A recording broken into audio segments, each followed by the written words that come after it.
Tu peux faire un cutting parfait mais être KO au combat parce que le problème a commencé plusieurs semaines avant. Dans cette vidéo, je vais t'expliquer pourquoi est-ce que faire un déficit calorique avant un cutting ça peut être une mauvaise idée, dans quelle situation c'est justement intéressant et si c'est intéressant dans ta situation, comment mettre ça en place de la meilleure manière possible. Je suis diététicien nutritionniste pour combattants et toutes les semaines j'aide des combattants à justement préparer leur combat en faisant des cuttings, des pertes de gras, etc. Et je remarque que effectivement, souvent ce n'est pas forcément le cutting le plus compliqué ou qui pose le plus de soucis aux combattants, mais c'est ce qu'il y a juste avant et c'est-à-dire parfois et souvent le déficit calorique. Et c'est pourquoi on va voir dans cette vidéo pourquoi est-ce que faire un déficit calorique avant un cutting peut être une grosse erreur, dans quel cas justement c'est intéressant d'en faire et comment faire proprement un déficit calorique juste avant un cutting pour éviter de faire tout foirer. Donc reste jusqu'à la fin de cette vidéo puisque je vais te donner une stratégie qui va être adaptée par rapport à ta situation. Globalement, la plupart des combattants, le gros problème qu'il y a,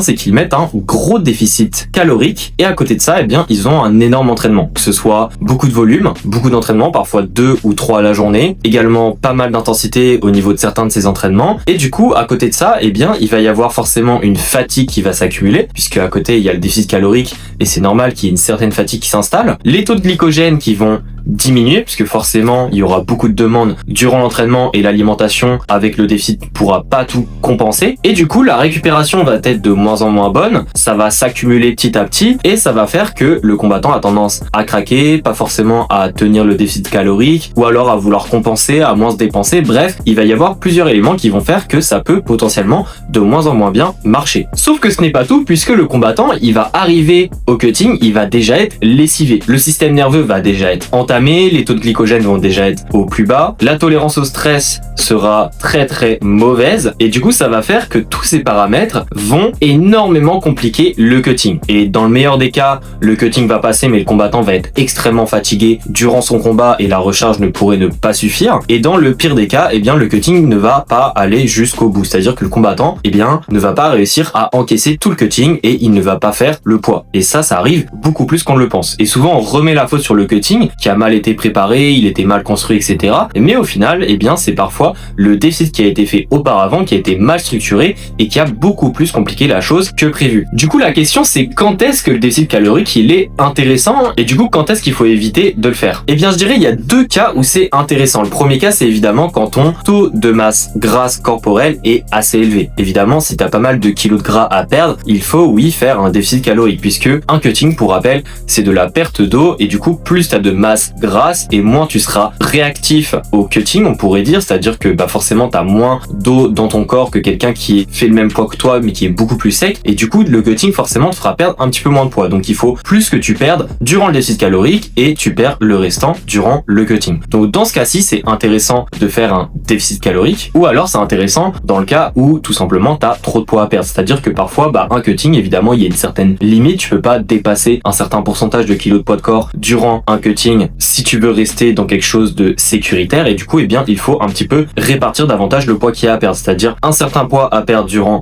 la phase de déficit calorique et puis après le restant tu le perds durant le cutting pour rester dans les clous, pour rester sur quelque chose qui va te permettre d'être en état, on pourrait dire, durant ton combat, mais surtout de prendre soin de ton corps à long terme puisque encore une fois c'est super important pour ta carrière de faire attention aussi à ta santé. Et le cas numéro 2, c'est quand tu as le luxe d'avoir pas mal de temps de disponible. Si tu as plusieurs mois pour te préparer pour ton combat, je t'invite à faire un déficit calorique. Encore une fois, si tu as extrêmement peu de masse grasse et que tu as juste 2-3 kilos à perdre et que tu sais que tu vas le faire directement durant le cutting, ne fais pas de déficit calorique. Mais si, encore une fois, tu as quelques kilos de gras que tu sens que tu peux perdre, tu peux faire un déficit calorique moins agressif que tu vas beaucoup plus maintenir ou du moins beaucoup plus tolérer malgré un entraînement qui peut être très intensif. Et ça va te permettre de perdre justement pas mal de kilos avant d'entamer le cutting qui va te permettre de perdre le restant. En fait, il faut vraiment te dire que le but du déficit calorique, c'est pas de vouloir tout perdre, c'est pas de vouloir perdre un maximum de poids. Le but, c'est vraiment de perdre, on va dire, un excédent de poids ou du moins de minimiser le poids que tu vas devoir perdre durant le cutting. C'est normal s'il te reste des kilos à perdre durant le cutting. Dans certains cas, il y a des combattants, ils ont rien à perdre en cutting, ils ont pas besoin de cutter. Tant mieux pour eux. Encore une fois, il y a toujours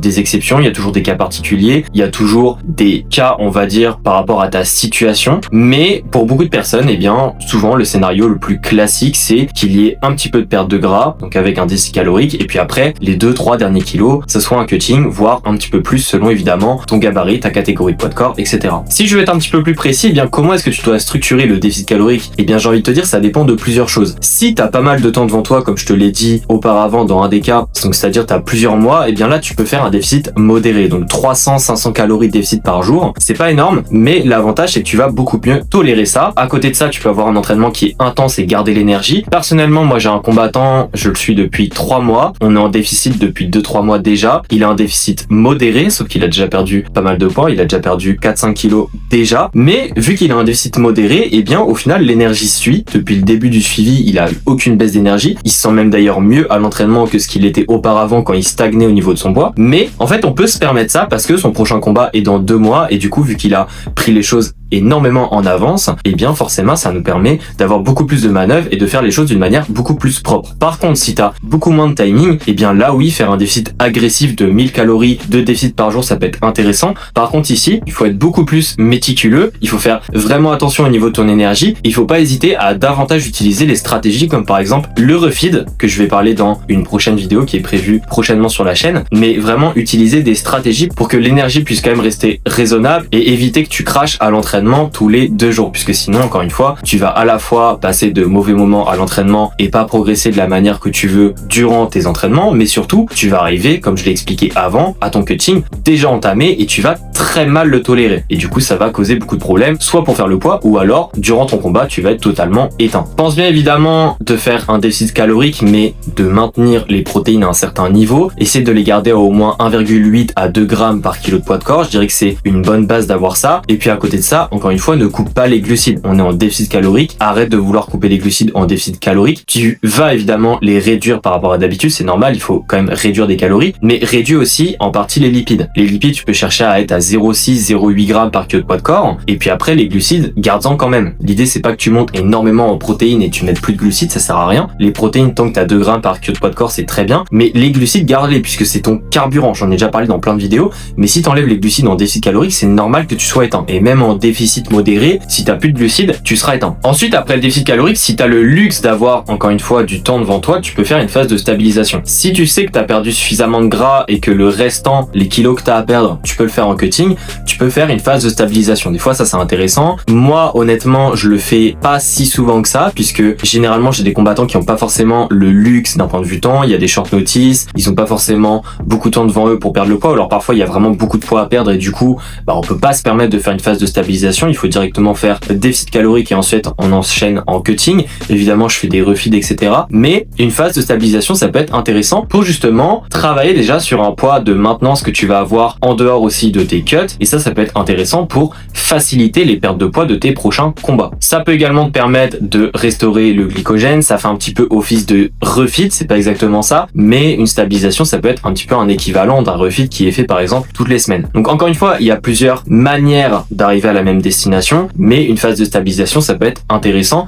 si, encore une fois, tu atteins ton objectif avant le cutting en avance. Donc c'est à dire que tu as perdu la quantité de masse grasse que tu voulais perdre et que tu as encore du temps avant de démarrer le cutting, et bien là, fais une phase de stabilisation. Et puis enfin, il y a la phase numéro 3, c'est le cutting. Je vais pas en reparler dans cette vidéo, tu sais déjà ce que c'est, j'en ai déjà parlé dans plein de vidéos. Donc si je devais résumer les erreurs à ne pas faire, et bien déjà la première chose c'est de faire un déficit agressif pendant beaucoup trop longtemps. En fait, c'est vraiment les deux ensemble qui ne vont pas. Si tu fais un déficit très agressif, ne le fais pas durant une énorme période. Va pas faire un déficit de 1000 calories par jour durant 3-4 mois. C'est quelque chose qui n'est pas du tout tenable. Et même si tu fais des refeeds, tu vas vraiment pas le tenir. Ça va être très très compliqué. Donc si tu fais un déficit très agressif, eh bien fais-le sur une période plus courte. Fais quand même des refeeds. Ou alors, si tu fais une période plus longue, eh bien tu peux te permettre là de faire un déficit modéré. Mais encore une fois, ne fais pas quelque chose d'agressif et très long. Il faut que tu modules entre les deux et que tu trouves le juste milieu. Ensuite, la deuxième erreur, eh bien c'est de ne pas du tout faire de refeed ou alors de pas du tout faire de phase de stabilisation. En bref, que tu sois tout le temps en déficit calorique et en fait que tu aies aucune journée un peu de repos où tu permets à ton système de refaire les stocks de glycogène, de remonter un petit peu les calories, bref, parce que ça en fait c'est une stratégie qui est extrêmement sous-estimée et qui peut justement aider à débloquer ta perte de poids quand elle a tendance à un peu stagner. Donc je compte encore une fois refaire une vidéo prochainement sur le refeed, mais c'est quelque chose qui est extrêmement sous-estimé. Et puis ensuite la troisième erreur, eh bien c'est de vouloir tout faire en une semaine, c'est-à-dire qu'un déficit calorique, eh bien il y a forcément une question de durée. Tu peux pas perdre 2 kg de gras gras en une semaine, ça demande 7700 calories x 2, puisque 7700 calories c'est 1 kg de gras. T'as juste à faire le calcul, mais c'est pas possible. Donc encore une fois, il faut de la durée. Ça, t'as pas le choix. Tu peux pas décider de perdre 2 kg de gras en une semaine. Donc la semaine juste avant le cutting, ça marche pas comme ça. Il faut t'y prendre beaucoup plus en avance. Pour conclure, tu dois arriver durant ton cutting dans un état frais. Il faut que ton système nerveux soit en bonne shape. Il faut également, à côté de ça, que tu sois pas trop épuisé physiquement parlant et que justement tu sois pas trop stressé. Et en fait, si tu as toutes ces conditions, eh bien ton cutting va très bien se passer. Mais pour que ces conditions soient là, il faut que le déficit calorique avant ton cutting soit aussi bien maîtrisé. Et c'est ce que je t'ai expliqué dans cette vidéo. Donc j'espère en tout cas qu'elle t'aura donné les points qui vont te permettre de mieux mettre en place le déficit calorique avant ton cutting. Si tu as des questions, n'hésite pas à me les poser en commentaire. Je t'invite sinon à prendre ton appel gratuitement avec moi si tu veux qu'on parle de ta situation actuelle et que je te donne vraiment mon point de vue et qu'est-ce que je ferai dans ta situation précise. Et puis on se dit à la prochaine. Allez, ciao.